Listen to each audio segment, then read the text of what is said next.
Hello everyone, कैसे हैं आप सब। आई होप सब अच्छे होंगे। मैं भी ठीक हूँ। तो यहाँ सुबह के बज गए 5:30 और मैं जा रही हूँ नहाने। नहा धोकर हम खाना बनाएंगे। बेटू जाएगा स्कूल। सुबह की भाग दौड़ में हम अपना टाइम निकाल ही नहीं पाते हैं,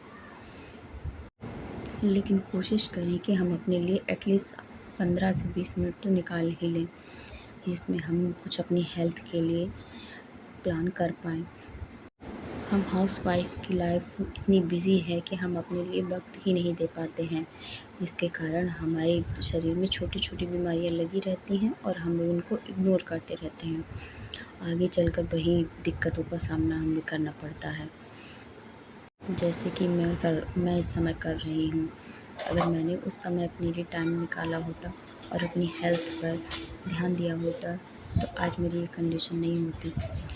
एटलीस्ट कम से कम आधा घंटा निकालिए। आधा ना हो सके 15 से 20 मिनट निकालिए और अपनी हेल्थ के लिए दीजिए, ताकि आप स्वस्थ रहें। और आप स्वस्थ रहेंगे तभी परिवार का ख्याल अच्छे से रख पाएंगे। आज मेरी एक गलती की वजह से हम लोग इतना परेशान हैं और आए दिन शरीर में दिक्कत लगी ही रहती है। तो सबको स्कूल और ऑफिस भेजने के बाद में मैं यहाँ रेडी हो गई हूँ। और आज निधु की भी तबीयत कुछ ठीक नहीं है, उसको कुछ फीवर जैसा है और ही है वो नॉर्मल। तो मैंने उसको दवाई दे दी है और मैं किचन में काम कर रही थी, तब तक कि ये सो गई। मुझे तो कोई समझाने वाला नहीं था। आज मुझे किसी ने इस तरह से समझाया होता या कुछ बताया होता तो मैं शायद इन दिक्कतों का सामना ना कर रही होती। घर के काम तो कभी कम ही नहीं होते हैं, इनको जितना टाइम दो उतना ये हमको खींचते ही रहते हैं। कभी फुर्सत नहीं घर के कामों से। तो कम से कम अपने लिए कुछ टाइम निकालें, ताकि घर के काम के साथ साथ हम अपनी हेल्थ का भी ध्यान रख सकें और हेल्दी रह सकें।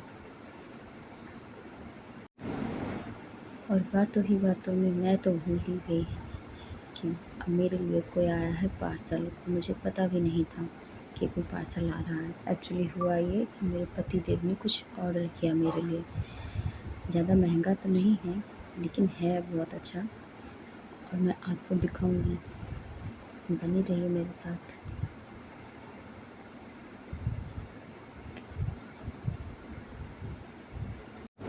घर में रहते रहते और घर का काम करते करते मुझे तो ज़्यादा बातें भी नहीं आती हैं। क्या कहूँ क्या ना कहूँ तो समझ ही नहीं आता। जब वीडियो बनाने बैठती हूँ तो सोचती हूँ कि इस टॉपिक पर बनाऊँगी, लेकिन बन कुछ और ही टॉपिक पे जाता है। तो आ गए हैं हम अपनी सिलाई मशीन पर। और हाँ, अगर आप सिलाई मशीन से मतलब सिलाई के बारे में अगर कुछ पूछना चाहते हैं तो आप बेझिझक पूछ सकते हैं। आप मुझे कमेंट करके बताइए कि आपको स्टिचिंग में क्या पूछना है, मैं उसके ऊपर ज़रूर वीडियो बनाऊँगी।